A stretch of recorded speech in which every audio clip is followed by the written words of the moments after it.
Okay kabayan, tara muna magbuo ng lifetime table daw. See?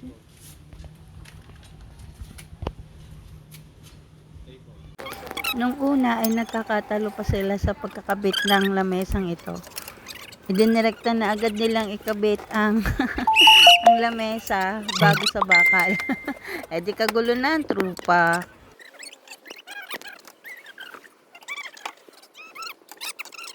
At nang na-realize, ay mali pala, may kailangan pala tayong tanggalin. Nakaw, butoy, kuha ka ng tools, bilis!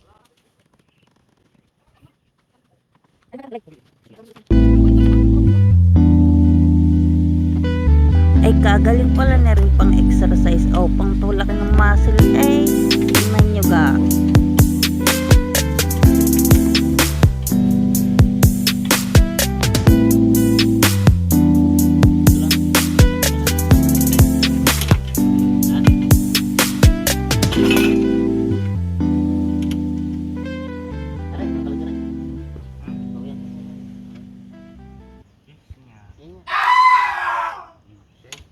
At biglang natigilan, lasa ko'y hindi na naman sakto ang tools. E di hanap uli ang butoy, balik uli.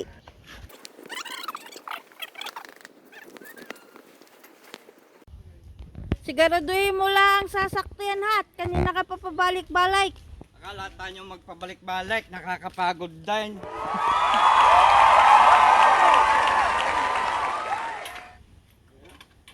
Kayong dalawa, kumain na kayo.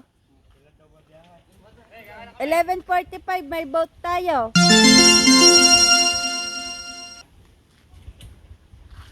Ilang oras? 11:45 daw.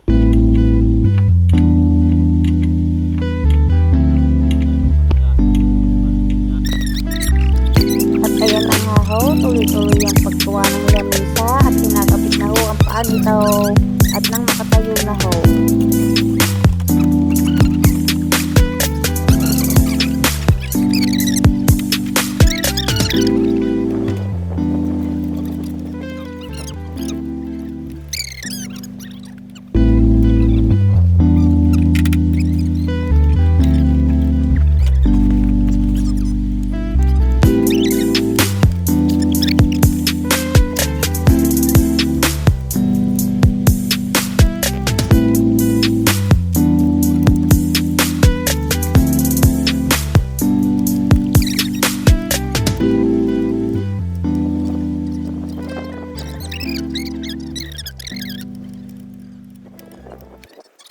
Ito ho ang gawain namin araw-araw. Dapat meron kaming ginagawa habang wala kaming guest para hindi sayang yung araw namin. At nandito na Kaya nga po ito, tayo bisi-bisihan sa po upuan. kami.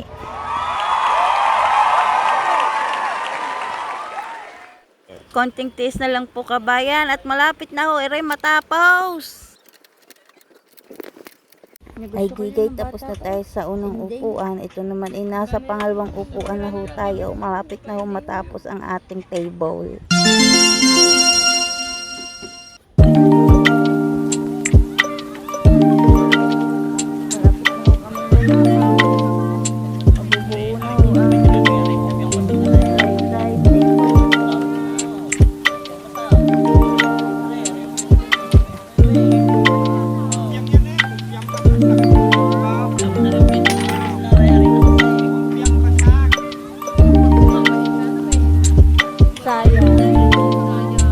Nagkatamaan na nga.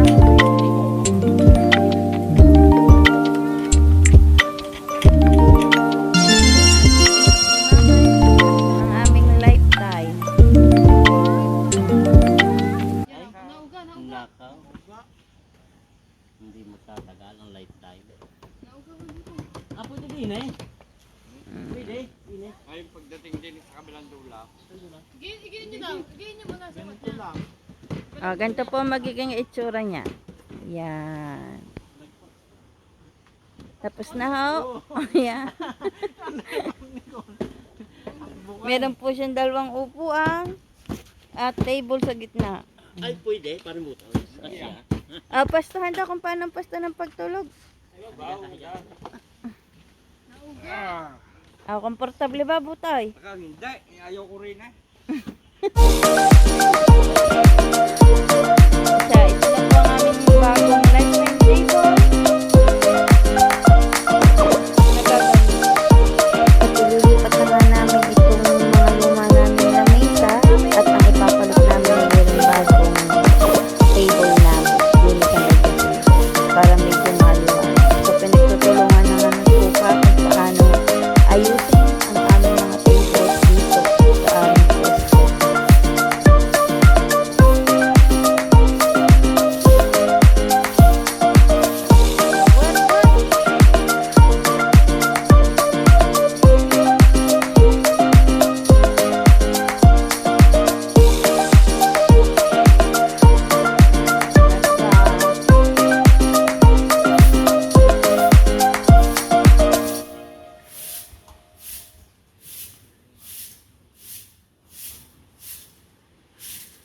Paano mo papagaya?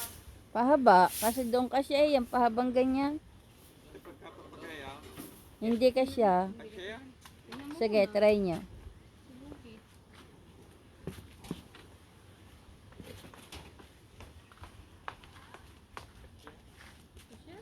Ay, kasya. Oh.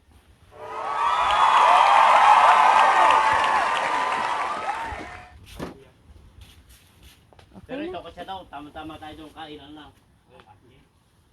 At ayan na nga ang pinali pwesto ng aming table. So guys, bye-bye na. Kita-kits na lang sa next episode. Thank you. Please don't forget to pindot the red bell button, like and share and subscribe. Thank you sa lahat. God bless. Yung, kung dito kurang.